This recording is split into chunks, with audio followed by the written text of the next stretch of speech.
Welcome. It's Friday. It's the end of the week, and that can only mean one thing. Yes, you're on the wrap up with Team Superdad. It's great to have you here. Let's get on with the show.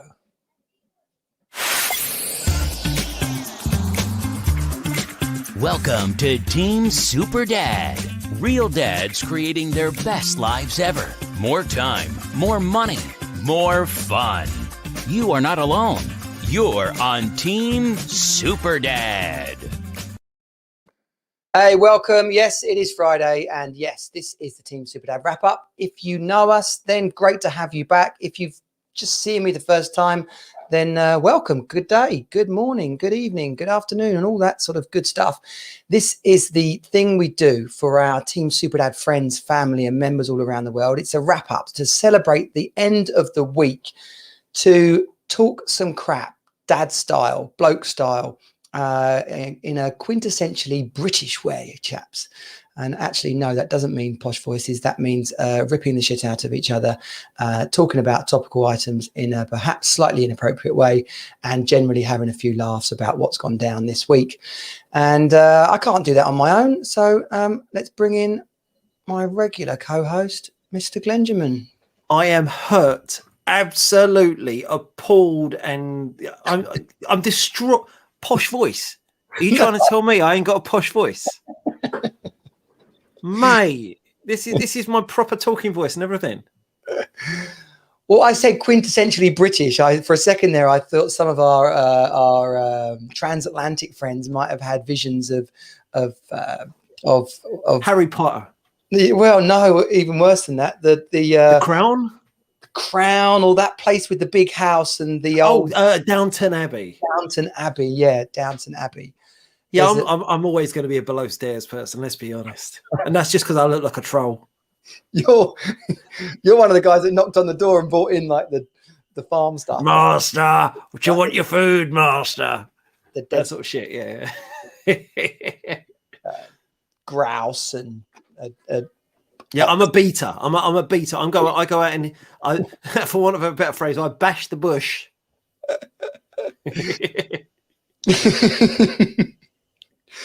It's Glenn bashing the bush. Good. Sorry, have I thrown you off your rhythm? Well, I got sent a WhatsApp video today of a lady golfer. It was on Sky Sports, and it said, and it's like, you know, because golf's all kind of quiet and. Yes, she's approaching the ball, and then he goes, she shaved a few too many holes today. Oh no, mate, that is. I mean, you can't foresee every single line that a commentator might actually say, but someone's got to just have a word. Yeah, but it could be. You know, it's like a checklist, isn't it? So on the one hand, they're playing, you know, golf commentary bingo, and on the other hand, he's just come straight over from the men's game with his normal, you know, golf related, you know, nearly missed the putt there, and no, that's not she shaved.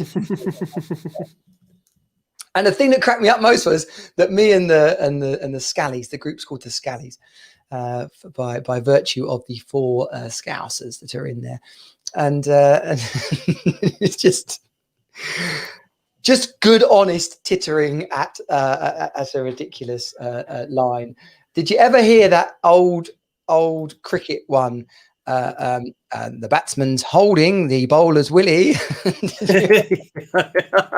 I do love a bit of cricket. See, TMS is going to be one of those things that I just. If ever you want to say what is true Britishness, Test match special, being able to talk for 5 days about cricket and still be able to come up with new stories. Only over 5 tests as well. It's a work of pure genius. That is one of my dream jobs.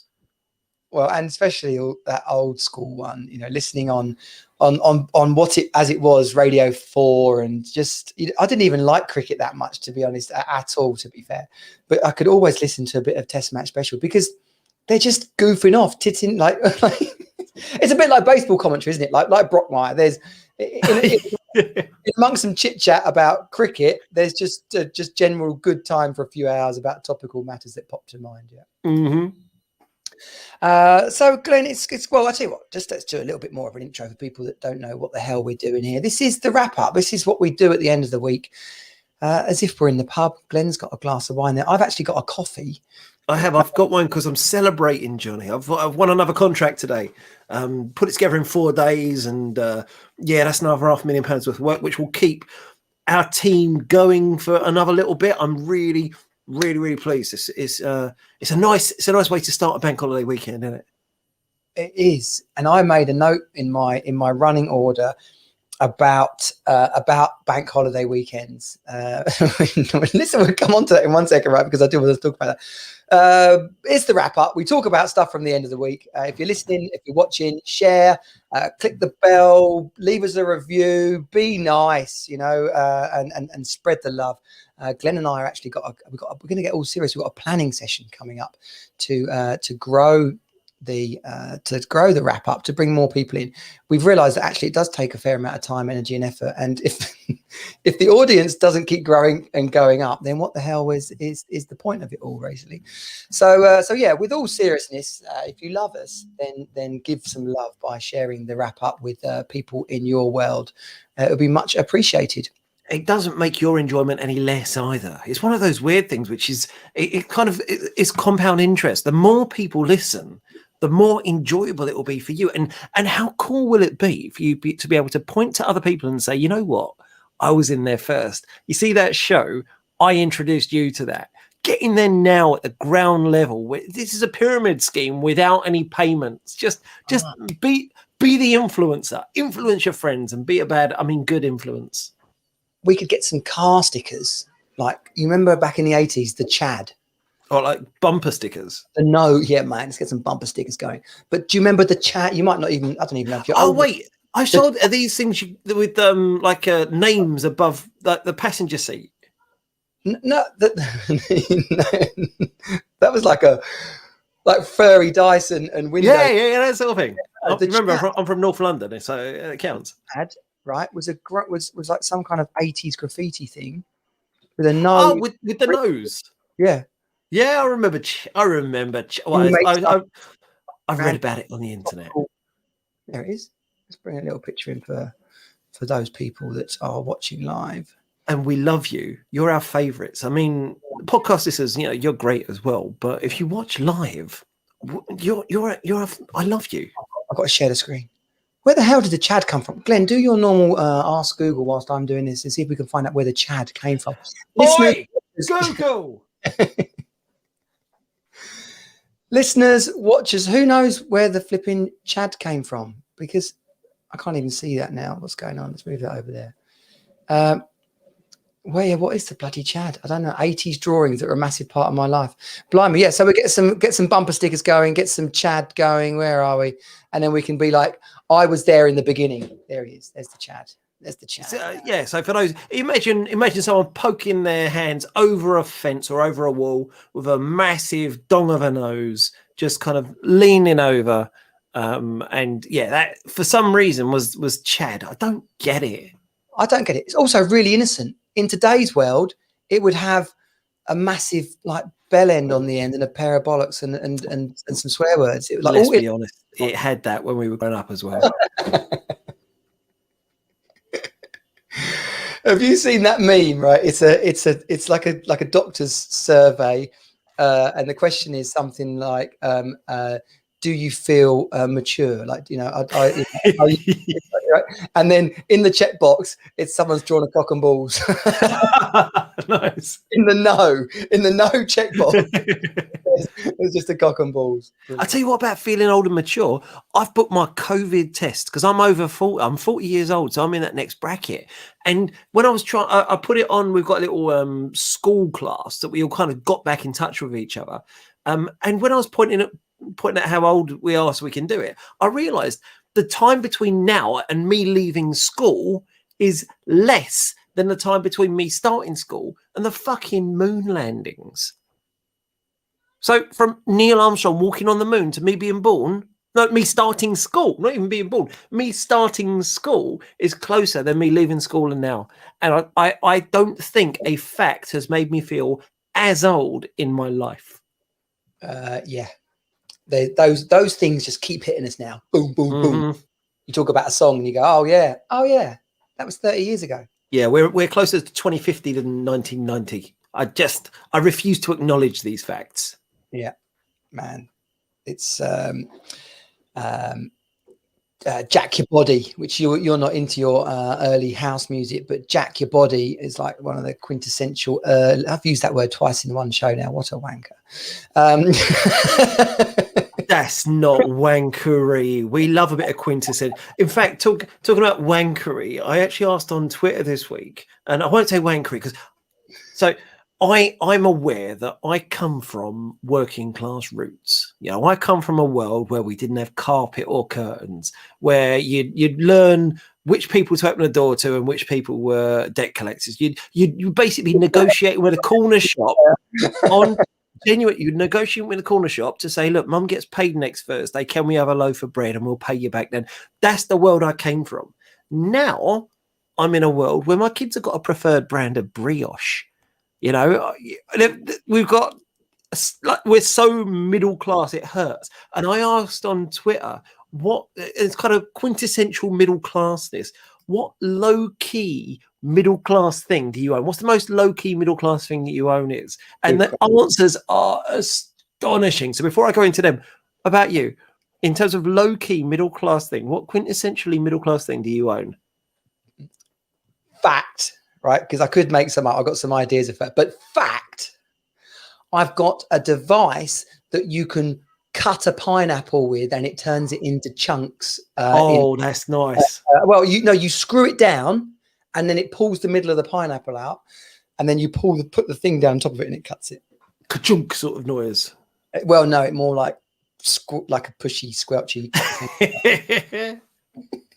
See, it came out of something that I was talking about, and I realised, in my mind, having a butter dish and matching tea towels, that's middle class. Because I grew up without that shit. And some of the things that they've got a pestle and mortar, homemade crumpet rings, butter knives, coffee makers. I think my favourite was they said, I'm not going to say that my shoehorn makes me middle class, but my travel shoehorn maybe probably does. I love that. Absolutely love it. Because class for me is one of those. I'm aware it's a chip on my shoulder. It always will be. But I know I'm middle class. I know I've worked my way into this sort of thing. And so knowing that I've got a ginger grater and some someone said that, ginger. Fridge, a particular fridge holder, like a thing for your avocado to go in and of course it's avocado shaped.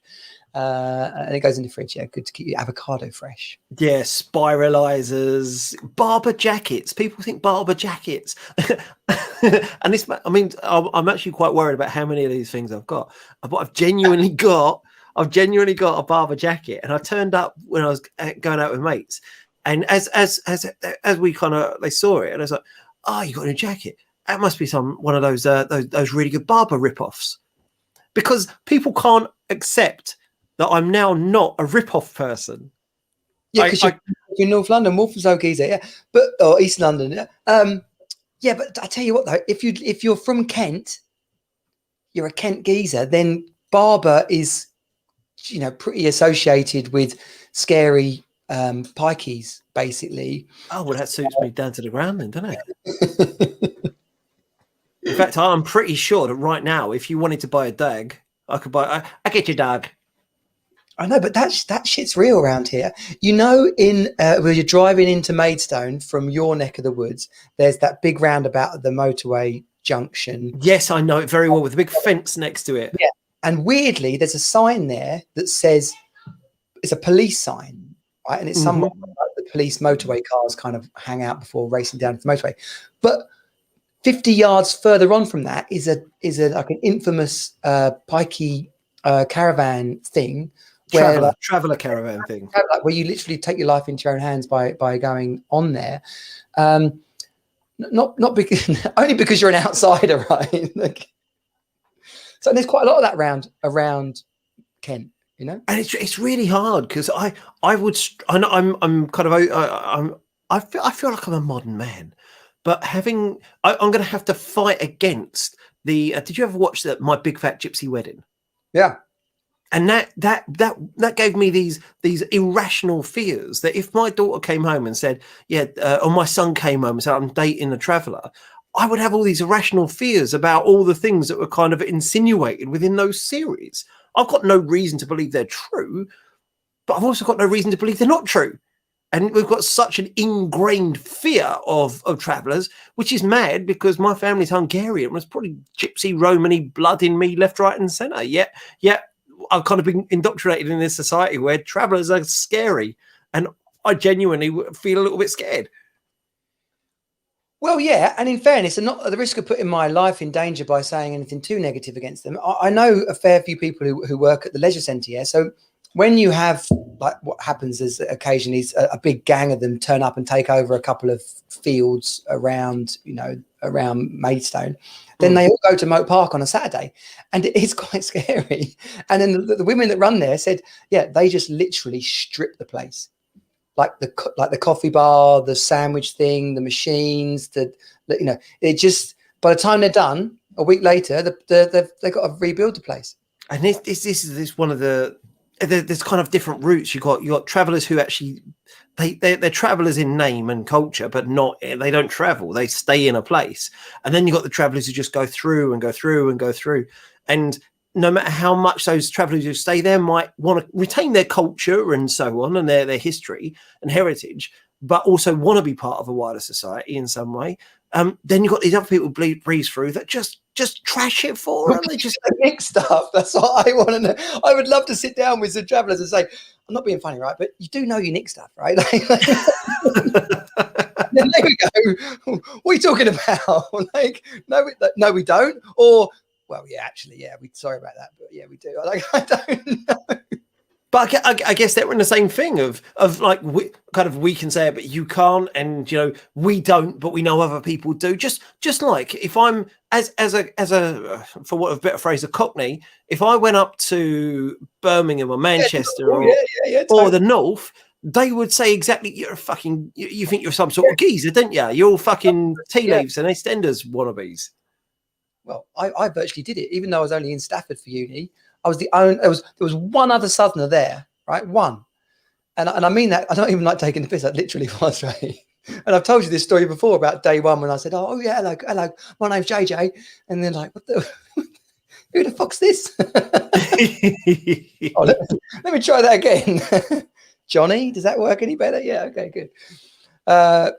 Yeah. But I find the further away from home I get, the bigger home gets. So when I'm like in Walthamstow, now I know we live in Kent and so on, but I will forever be a Walthamstow boy. And so for me, Walthamstow is home. And so when you're talking about Newham, they're fucking weird in Newham. When you're talking about I know Hackney, they're fucking weird in Hackney. Yeah, come out of London. If I go up to Manchester, actually, you know what? All of London, they're my people. They're my brothers.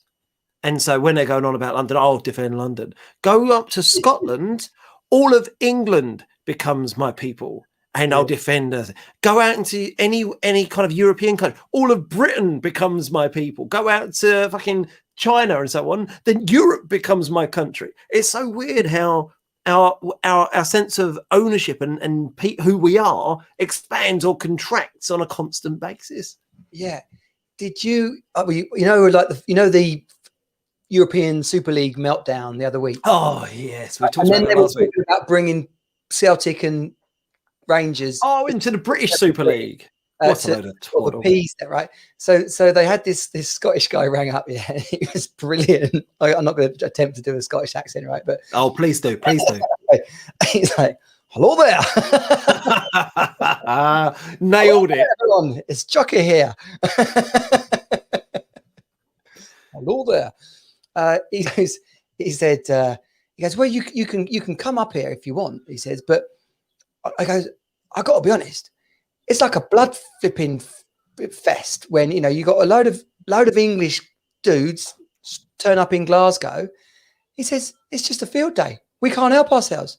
And Jim White is like, going, not everyone is a hooligan. Football's come a long way. And he goes, maybe, but we're I can swear, can't I? But he can't swear. He goes, maybe, but we love a fight.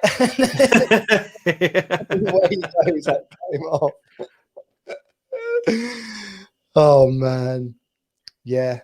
Well, in the realms of continental divides and wondering what people get up to, Glenn, it occurred to me this week, and I don't know why this thought popped into my head.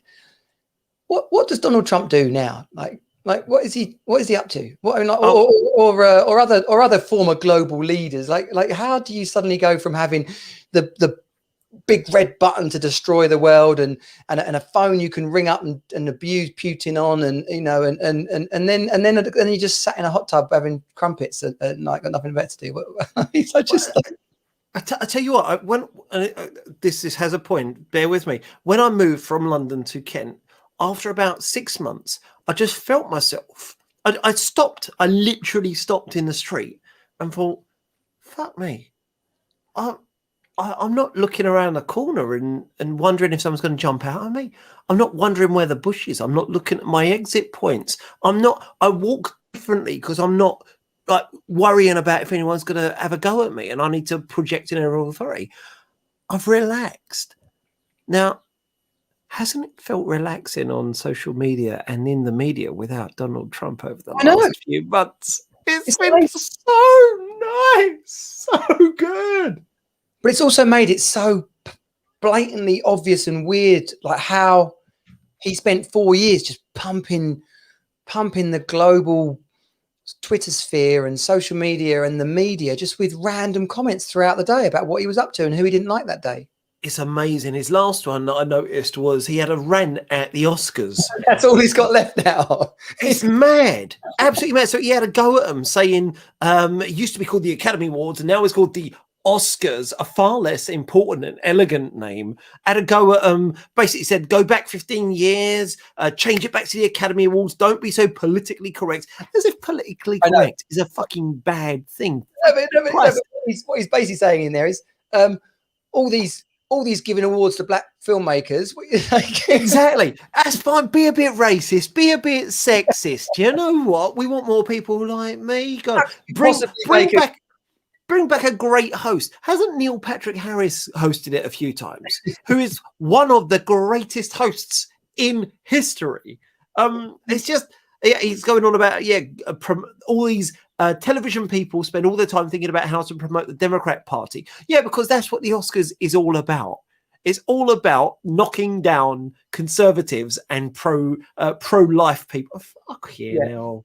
This cover of Film Interest is just a wild ruse. It's just, but in some way, it's nice to have him back.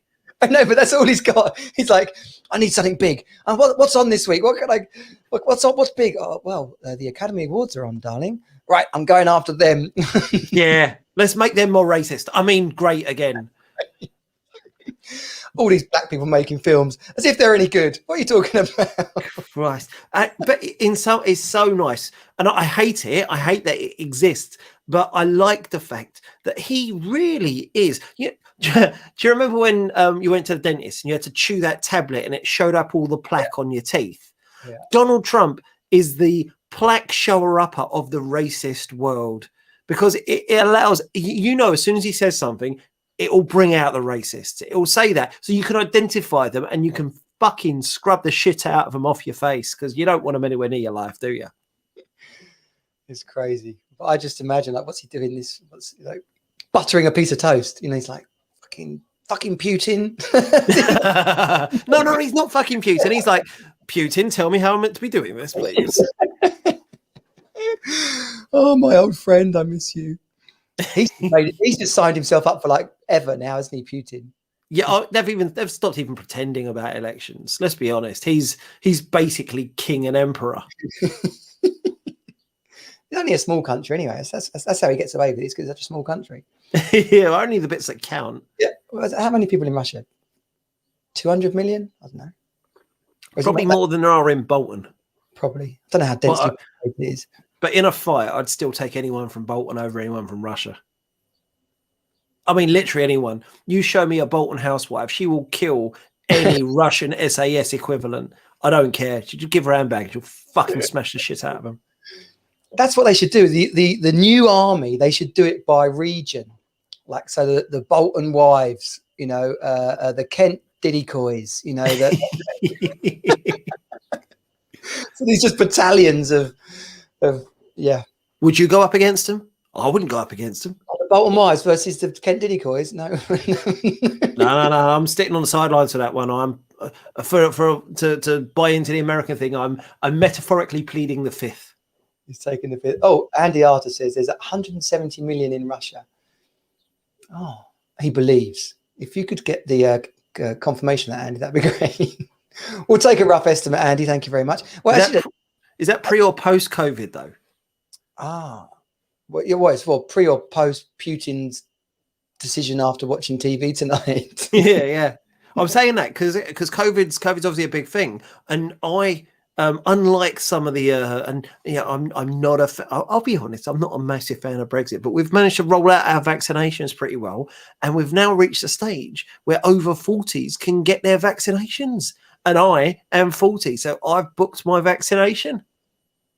Oh, Glenn, I'm excited for you. So it's a good example to set others. I had mine done a few weeks ago. And I tell you, my aunt and uncle, who are grandma and grandpa figures to the junior J's, they got theirs done tonight, right? So they put on the family WhatsApp group. Just had our second jabs done Friday night. Feels like we're queuing for a club, and I was like, oh,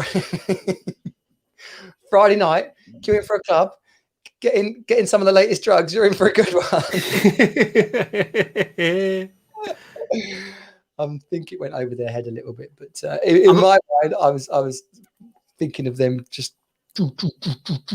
I'll tell you what, if you walked into a COVID vaccination center and there was house music on, no one, they'll be fine. Everyone would love it, because I love when you give blood. The music there is so good. I don't know what radio stations they choose, but it's always so good. So they just keep that going for the vaccination thing, because they want the blood to pump. Oh, by the way, I got my Thriver results back. Thriver, is that like Grinder? Home health test. I did I had to squeeze the blood out of my fingers into a small test tube, sent it off to them, and they sent me back, told whether I was healthy or not. Are you dead? Guess what? I'm really healthy. No shit, Mr. Triathlon.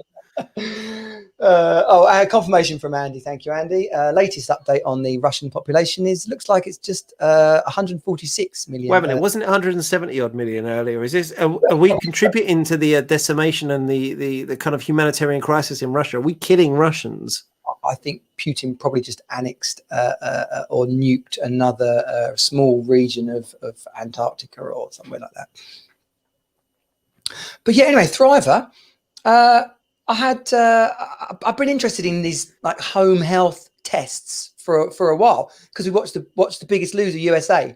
All right, The Biggest Loser USA, one of the best TV programs. What is that show about? Tell me. It's about really chronically obese people. You can't say fat in America, but they are chronically fat people.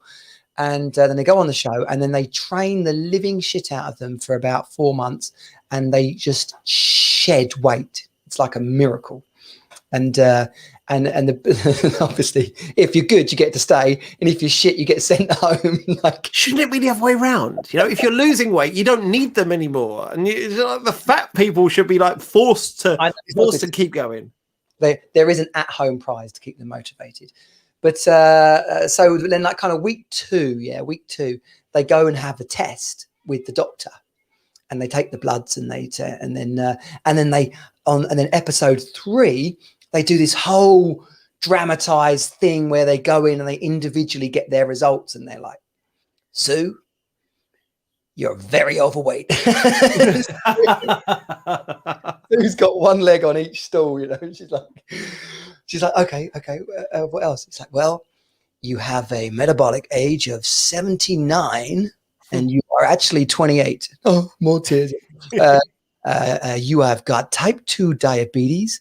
And you have risk of a heart attack, on early onset, like she's like, so now she's just bawling, right? She's got the kid there, the husband. Oh, I don't want to die.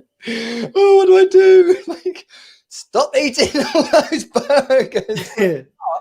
So since then, I was like, I want to know what's going on in my body. So I had Hamish Grierson on the podcast. And that show is going to go out live. The recording is going to go out live. If you want to, when you say we're on a podcast, what podcast are we talking about? The Team Super Dad podcast. Team Super Dad do a podcast? Yes, we do a midweek episode of the Team Super Dad podcast. Glenn, thanks for asking. Where can I get this? You can get it on any of your favorite podcast platforms, or you can watch it live on Facebook, Twitter. Well, no longer Twitter, thanks Periscope. You can watch it on Twitch, YouTube, Facebook, or LinkedIn. But Hamish is a dude, right? He is just kind of clever, kind of clever. That doesn't sound like a massive No, it's not like a mega egghead, like health person. Like, it's not a doctor like type thing. He just creates businesses. And this one's just really going well. When he was younger, him and his brother were like, they had a look at this whole ski thing. It's like, you can go and do a really plush Aspen type, mega luxurious villa, ski lodge, or you can go rough and ready in 18 to 30s and party every night. I was like, where's the middle ground? Where's the nice ski chalet with the party? So him and his brother created a ski company called Ski Neon. And it's basically like young professionals ski party. Wait. Sorry, young. Define young. Because you've got to be able to afford the bloody thing, like 28 to 35. Fuck. Oh, man, that sounded cool. I was absolutely going to be Googling the shit out of that and booking them. You probably can. Anyway, so he did that for a while. Then he has this idea about starting up this, it's a tech business, basically, because it's making health accessible to the masses. And so they send you the kit. Yeah, it's like a. So I get the kit. I've got pictures of it, and you have to prick your finger. So there's Johnny Big Balls, all gung ho. I'm saying to the girlfriend, oh yeah, it'll be fine. I'll just do it and squeeze. She goes, no, it's hard. You like, in my mind, I'm thinking, well, I cut my finger washing up, and the thing bleeds for Britain. Like, it's gonna be. So I prick the finger, and you have to kind of milk your finger. You have to squeeze the blood out. Like when you're giving blood and they do the prick test at the start for the iron bit. Yeah, but the bloody thing heals up as quick as anything. I was literally milking my hand to You're not fucking Wolverine, Jesus. I struggled to fill the tiny little vials with blood. We're talking like 600 whatever, not milliliters, obviously, like 600 whatever less than milliliters. It was tinsy, but it's still. I love the idea of your girlfriend Patricia coming at you with a knife saying, "It's for the test. Yeah. It's for the test. I'm going to stab you." Glenn, when I got down to the last finger pricker, I just thought to myself, if this doesn't work, I'm just going to get, that flipping knife that I always cut myself on when I cut the meat. I'm just going to get that one out and pretend I'm washing up and cut my finger. So I got the results back. It's all good. All good. See, for me, this whole thing, it's not about fat shaming at all. It's about health shaming. And I that may totally derail my future political career. But health is a big thing. Health is a huge, huge thing. And those who are massively obese are not as healthy. I'm okay to put my kind of name to that statement. Those who are morbidly obese are not as healthy as they could possibly be. If they choose to live that life, that's fine, but they're not going to live as long. They're not going to live as happy, as open lives as those who are more healthy. Yeah, it's a tough one. Because if you give people vouchers for the NHS and they're really unhealthy, then be like flipping ration coupons in the war, you'd be trading health vouchers with. But I'd be quids in because, well, I still fear that I may, ironically enough, get bowel cancer or something like that after being this healthy for so long. But you're controlling the things you can control. I always want to control what I can control, influence what I can't control, and accept what I can't influence. So I can control a few things. I can influence my health. I can accept that I'm never going to be Arnold Schwarzenegger levels of beef swole. It's just not going to happen. It's just, I'm never going to do that. So I can accept that. But I have to get a little bit better at influencing my health, because I don't think I'm not unhealthy. I know this. My heart rate's okay. I do 5K in about, I don't know, 26 minutes or so. I'm not unhealthy, but I know I could be healthier. I just do. I just can't be asked. I like drinking wine and eating jerky too much. Yeah. Well, bad news for you, Glenn. I am going to challenge you into getting a bit fitter. Challenge. I mean, this is where I hate my competitive personality, because if you'd said I'm gonna ask you to do this, I'm gonna put this forward, that's one thing. But as soon as the word challenge, or kind of, as soon as someone gets the idea that I can't do something, I want to prove I can. So there are a few remaining places left on the Dirty Rotten Scramblers. It's at Hull Park on June the 26th. What is Dirty Rotten? I've literally never heard of Dirty Rotten Scramblers. I've been called Dirty Rotten a lot of stuff, but not a scrambler. The actual distance is 10K. There is a shorter one, but I might have to mock you if you go for the shorter one. And it's an obstacle course. It's muddy and it's wet and it's runny and it's kind of silly. It's like a Tough Mudder. It is a Tough Mudder, except it's run by Tough Runner, and it's called Dirty Rotten. No, not run by Tough Runner. It's called Dirty Rotten Scramblers. It's at Hull Park, which is local to us.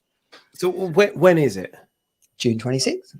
June 26th. I mean, what is this? Something I've got to sign up to do? Yes, £28. You're in. And is it a race?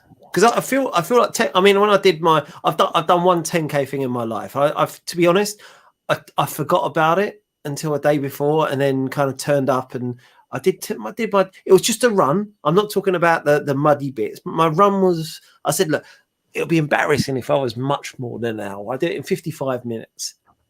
Okay, so Glenn, you're in, and we're going to do the Dirty Rotten. I'm going to bring it up on the screen so our viewers can see. Dirty Rotten. Yeah. The girlfriend is in Hull Park Estate. Is that it? Yeah. I've clicked on interested on Facebook already now.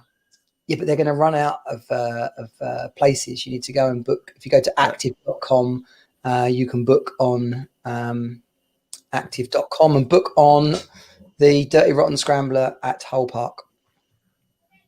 Right, I've literally clicked on there as we speak.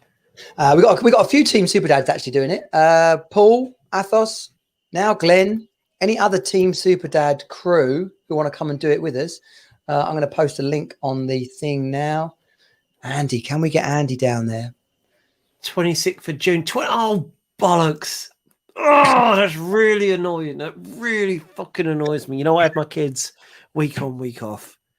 And so one week I've got them with me, and I'm on my own, so I've not got anyone to watch them while I'm a parent. You know, that's the first thing in my life. And really annoyingly, on the 26th of June, I have not got my kids. Oh, so that excuse just fell out of your arse there. Plus, the Junior J's are going to be with me anyway. So, look, I've just posted the link. If you're watching the live stream, you've just put, as if you can copy that down. But if actually, it will be in the chat on YouTube or Facebook or Twitch. It'll be in the chat as well. So click on that and sign up. There's a fucking 30K. Now, when I'm seeing the prices, the 5K is £26.50, the 10K is £28.50, and the 30K is £30.50. Now, my stupid brain, for a fraction of a second, said, wait, it's better value if you go for the 30K. It's only £2 and you get another 20K out of it. And then my real brain said, that's 20 fucking K you've got to run. Yes. 30. I'm going for the 10K. Yeah, go for 10K. Good. This is good. And this is why I'm so keen on my new lady friend. Bella? Yeah, Bella. Yeah. So she's like she's got pictures of her, and she's actually in a team. They do these things as a team, having a Jägermeister before they set off on the last time they did it. That's their thing. They have a Jägermeister before they go. Oh, good, Glenn. This is going to be epic. So finally, Team Superdad, friends, family, members all around the world. If you're not in the UK, then it really will be a mega thing to turn up to, particularly with the COVID restrictions. But other than that, come and join us. It'll be brilliant. If you do, I will guarantee I will buy you your beer for the entire day. Yeah. So, funny story. James, my cousin from America, he came and did Tough Guy with us, and damn nearly killed him. He hadn't really prepped for it. He's quite a fit lad, but he went and bought a pair of trainers that would be suitable to just kill like after one day. And bizarrely, he bought a pair of leather trainers, which of course, as soon as they got wet, were like too breezy.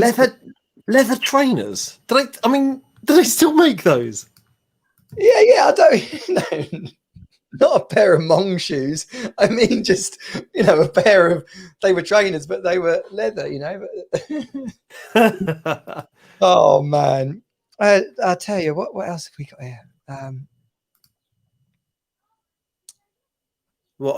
In terms of bad trainers?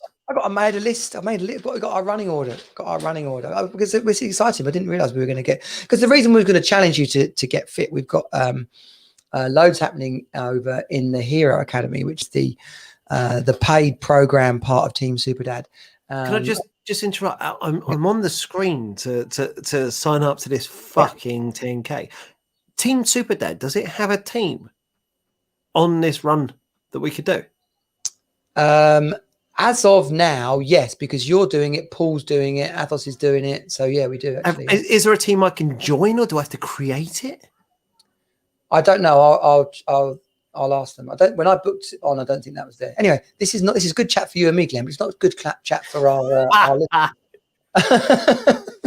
This is like doing a painting, an interview with a painter on a radio show. This is not good. I'll tell you what, though. I'll tell you what's got my goat this week. I don't even. We were going to talk about the media and what a shit house it was, but I don't even think I'm that bothered with that anymore. We'll do that another week. Oh, I'll tell you. Go on.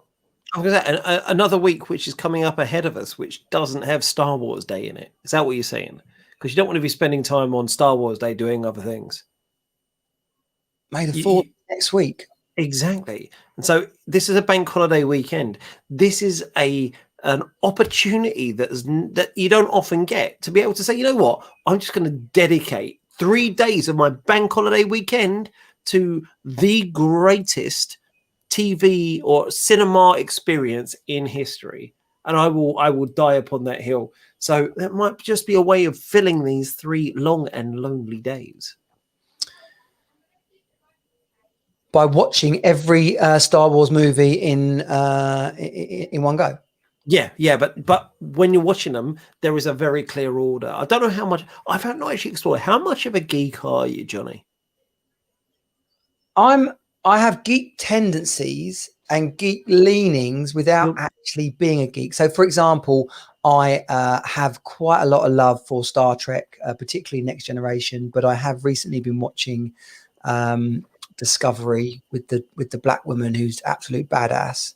So we can say you're geek curious. For some reason, I'm geek curious. Oh yeah, the Borg in the Next Generation, the Borg.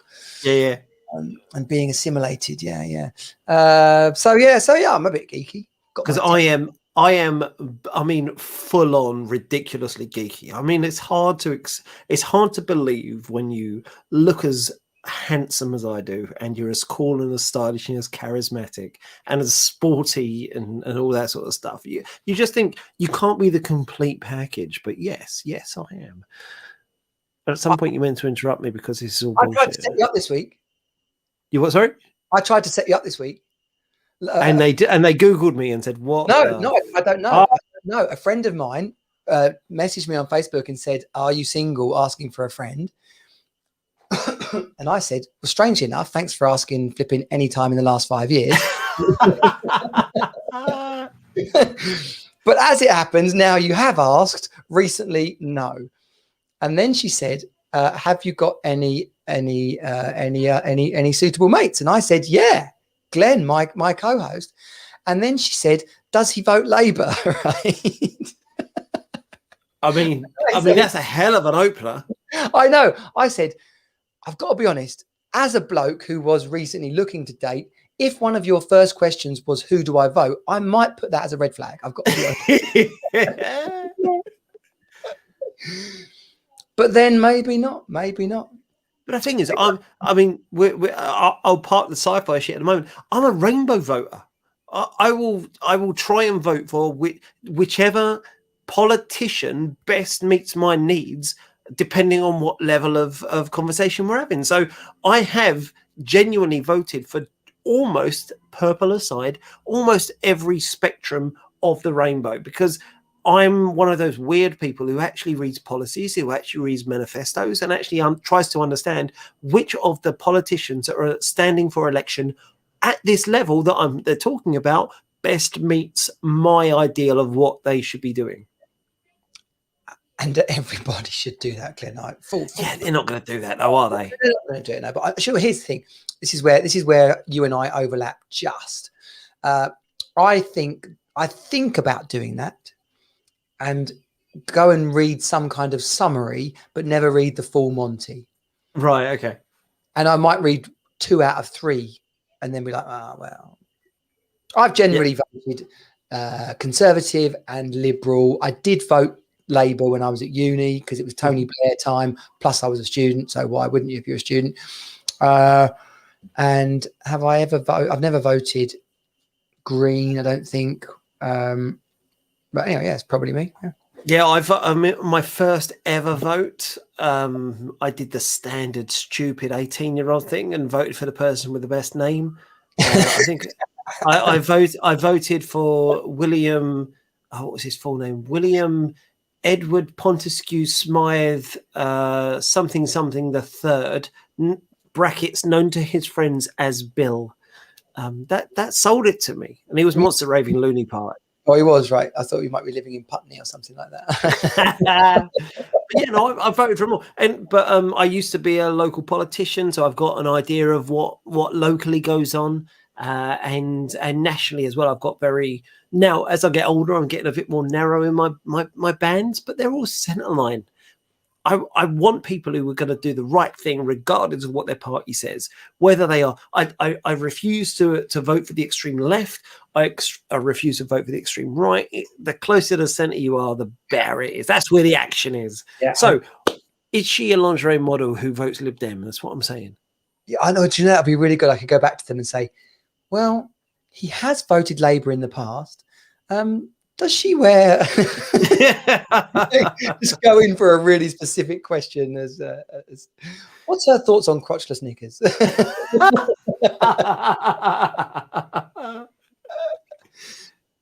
How many women actually own crotchless knickers? I wonder. I do wonder. Not enough.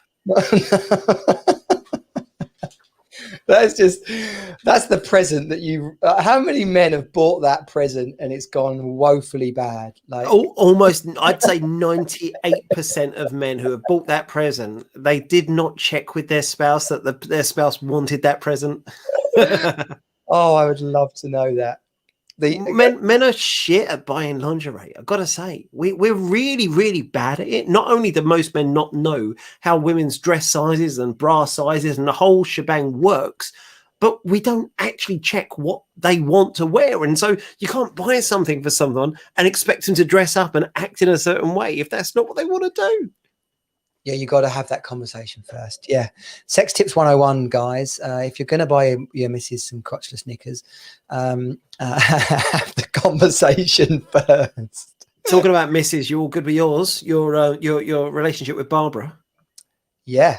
Me and Sue are trucking on very nicely. She's just flipping epic. I mean, I don't want to curse it or something by saying it, but does she know about the podcast?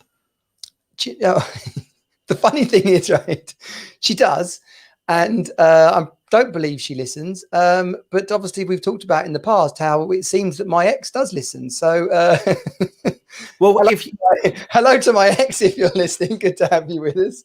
And on the flip side, hello to Shaniqua. I really look forward to meeting you at some point soon. Beautiful. Absolutely beautiful. We're building bridges through the wrap up. But no, it's funny because I write things for the Hero Academy and different training videos and stuff. So I write stuff about relationships, and listen, people could say, who the fuck are you to write stuff about relationships? Mr. Failed marriage and codependency issues previously and all that sort of stuff. But thankfully, I bring other experts in. We have a live training on Tuesday with Matt Alberges, who is a relationship coach. Relationship coach. What if you're not in a relationship? Well, we're going to get on. We'll have some different topics, Glenn. So well, to be fair, backpedaling, backfilling, getting some relationship skills ready to have that relationship. But then there's me writing stuff about communication, being clear about what you want from the relationship in yourself, so you can tell the other person that. Values. Getting complete, like saying to someone, is there anything I did this week that really did your head in? Is there anything I did this week that you'd like me to do more of? Like a Friday night check-in? Yeah, I wouldn't do it on a Friday night, but Well, yeah. When else are you going to do it? I mean, no one wants to do it on a Wednesday. Wednesdays suck balls. I know, but it's like a safe zone. So Thursday night, good for date night, unless you're going to do a date night at the weekend. It should only be half an hour. You're not allowed to. It's not a conversation. You just get to say that to the other person. It's like gratitude, get complete on things, requests, and tell them you love them. Boom. That sounds lovely. That sounds so nice. Fresh start, fresh slate every week. But fresh start every week on a Wednesday. But how can I say that and then not do it myself? So I've had to bring this up with Cassandra, and how's she taking it? Well, it's quite good because she's a PT and she's into, she's coaching people and stuff. So she's actually open to these things rather than looking at me and going, are you flipping mental? Like, who do you think you are? Like, you're not flipping psychologist guru. You're not like, fuck off. My brother and his wife, I can imagine the idea of them. Oh, in fact, he's told me before, the idea of me and sitting down and having a conversation, like having like a personal goals and development kind of completion conversations. Like, no, not happening. I guess it's one of those things you either get in from the start or it becomes really challenging to get in there at all. Is that fair? Yeah, well, I think they've been together 24 years, so I think they do it. It will never last. It will never last. They do it without realizing they're doing it. And then you've got other people who say, what do you mean? I can't cook. Well, I thought you were married 18. I thought when she had an affair, but I thought you were married 18 years. When you said you couldn't understand why she left? No, I don't know. I fucking hate cooking. Shit, I let her. But you and Shannara are getting it like stuck in from the start. She's awesome. I'm massively into her. Yeah. But she's okay to kind of do these So I work in tech and we have what calls ceremonies.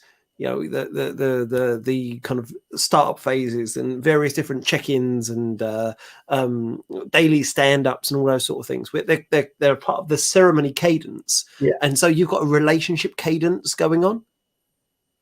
Oh, good. You should have said that a bit posher or a bit more hipster. Could you? Well, I guess with your beard and stuff, that was kind of hipster. Yeah. Well, Glenn, the relationship cadence. We're at DEFCON 4 on our relationship. I don't know what DEFCON is good and which DEFCON is bad. I'm never going to know. This is why I'm not a spy. I don't know. Like, we're at DEFCON 4. It's like, yeah, that's fine, mate. That's no worries at all. You watched, Matthew, what's his name? And game, what's the movie called? You're not narrowing it down here. Oh, come on. But they play Born Identity. Tic-tac-toe. Games. Some not Patriot games. Oh, fuck. Yeah, where the computer's doing tic-tac-toe and they can't win. Do you want to play thermonuclear war? Yeah, go for it. Okay. And then flipping Russia and America we're at DEFCON 3. We don't even know what's going on. Oh, what's it called? War games. War games. There we go. It's a great movie. If you've not seen it because you're too young and you grew up with the internet, you've missed out. War Games is a fantastic, fantastic movie. Do you know what, to watch it as a double? Watch War Games and then watch Pump Up the Volume with Christian Slater, where he does a pirate radio station. I'm not sure where the overlap is there, but I'll accept it. Kind of, they're both pushing the boundaries of social fabric of society and stuff. And then after that, Strictly Ballroom. Strictly Ballroom, the movie. I tell you what, I will fight anyone who says that Strictly Ballroom is not one of the greatest movies of all time. It is stunning, absolutely amazing. The three movie combo, which brings us neatly back round to Glenn. What is the order that one should watch the Star Wars movie in when doing a Star Wars marathon? Because I didn't cut that off. If anybody says it's chronological, I will punch them in the face. And chronological only works in terms of order of filming. It is 4, 5, 6, absolutely the original trilogy, then followed by Rogue One, because that is the next best movie out there, then 7, 8, 9, then Han Solo, and then only if you have to, 1, 2, and 3. Yeah, but you're saying that as a 40-something gentleman. If you're introducing your kids to it, how can you have to have 4, 5, and 6 first, because if you have 1, 2, and 3, you know that Anakin turns into Darth Vader, and that removes the entire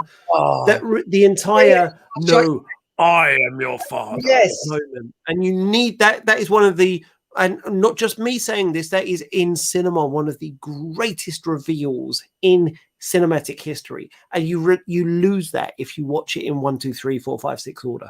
Of course. So 4, 5, 6 is a start. It knocks a huge hole out of everything that is Star Wars. It does. It really does. And yes, there's other stuff that goes on, the Clone Wars series and the Rebels series, which is absolutely superb, and Mandalorian, which, my God, is one of the best standalone series of all time. It's superb.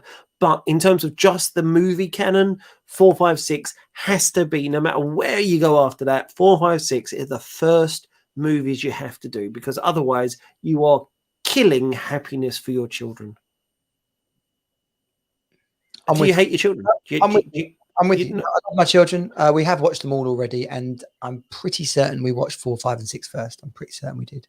You have to. That's the science. Otherwise, I'm going to come round and find a lightsaber and kill people. So, Glenn, as we get to the top of the hour, just to let people know, we're gonna get together and have a bit of a planning session for the wrap up, which is going to be kind of fun. We're going to work on some ways of a bit like we did with the Hot in the 90s, things that carry on a regular basis. Also storylines, so to speak, of you and I up to stuff in a Team Super Dad-esque way. Part of that is relationship stuff. Part of it is our kids stuff. Part of it is business and success, which are all things that we pretty much cover. And for anyone who's listened for an hour, then good to stay tuned in. Thanks. We love you. We love you. But Glenn and I have both been married, both been divorced, both got kids, got experiences of all those things, which some of obviously you'd hope to avoid in the future. But other bits with the passing of time, you get to appreciate them for what they really were, which for me it's flipping awesome. Getting married, brilliant. Making the kids was fun. There was so much good stuff in there. And now I can see that as a chapter and moving on. And so, whether you're in a relationship, whether you're out of the relationship, whatever stage you're at, I want you to know that this podcast, the serious one we do in the week, and everything that Team Super Dad is about, you're in a good place. You're in a place to have some fun and to take ground. I like to keep saying take ground. And partly it's about being a man and kind of being who we are, because dads intrinsically are men, and we want to celebrate that and help grow that and kind of make the most of what it means to be a modern man. But it is about being a dad as well, and that's its own little niche in there. The one thing that combines us all is at some point we created kids. And because of that, because we're not just the people we're not fathers, we're dads. Dads are different. Dads are people who care about their kids. Dads are people who want to make their kids' lives better. And part of that involves sorting themselves out, making sure they're happy, making sure they're thriving, and making sure they are the role models for the kids. No, not just talking about the boys, the girls as well. We want to be positive, happy, productive people, and we want to inspire our kids. And that's what Team Super Dad's all about. Yeah, absolutely. Yeah. I saw someone asked a question on the group this week about being a role model. Like, what does a role model mean? It was one of the other dads groups. And that's a powerful question which you just did a great job of teeing up, basically. So yeah, we didn't, on our running order today, we had a thing about modern men and alpha males, which we'll bump that through to next week. We're going to have a bit of fun with with some 90s adverts, which I did actually tee three of them up for us. But yeah, let's end with that, Glenn. Okay, so let's see. It's quite an easy one, but it is a classic. Let's see if you can. Oh no, it's gonna have the name of the advert on there because it's on YouTube. Yeah, but this is only for live viewers. You get to play along with me, but we're talking about podcast people. So what you're going to do is you're going to play the advert, and then I'm going to have to work out who it is. So I'm going to look away because otherwise it defeats the entire purpose. So okay. I'm going to turn. So you can now see what the back of my head looks like. Yeah, and then but will the audio from it come through? Who knows? We're just going to play it anyway, basically, right?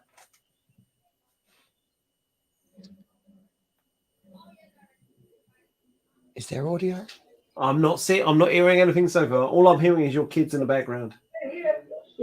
Let's do that. Oh yes, weak.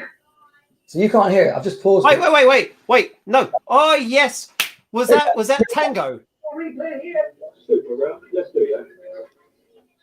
Oh yes, we could be in for a quintessential jungle sensation. That's Tango. That's the orange Tango man. It totally is. Yes, Ralph, the big orange fella running from the left, and he gives him a good old slapping. It's just illustrated. Boosh. Right and book. Oh, a real orange it is. Oh, schools in our age, they literally banned the act of running up to someone and slapping both their cheeks at the same time. Yeah. I've done it to my kids. I said, you've been tangoed, and they don't know what I'm talking about. And it made me realize that that's 30 years ago. Yes, tangoing someone is a thing.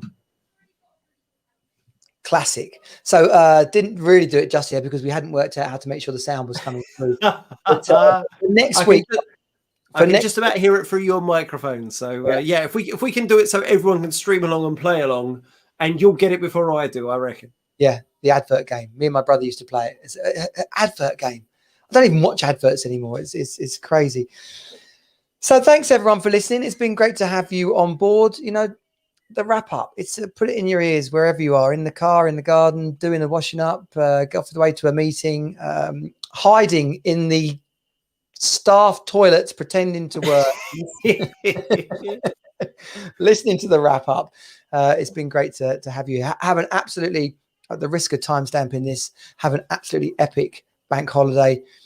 We didn't talk about the duathlon. We didn't talk about what you do. Why are bank holiday weekends such piss ups in the UK?